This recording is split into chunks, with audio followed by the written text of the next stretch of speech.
So in this video, let's talk about how you can install Odoo on Linux.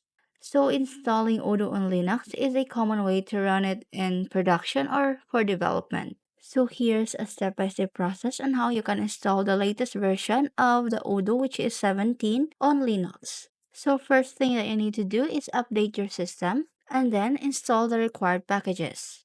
And then on step 3, install PostgreSQL, then create a PostgreSQL user for Odoo. Then install WKHTML for PDF reports. If the built-in version gives a problem, use the official static build from wkhtmltopdf.org. Then step 5 is create a system user for Odoo and download Odoo source code.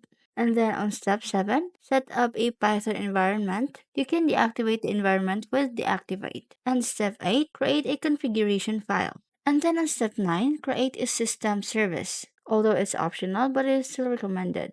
You should choose Odoo setup screen where you can create your database.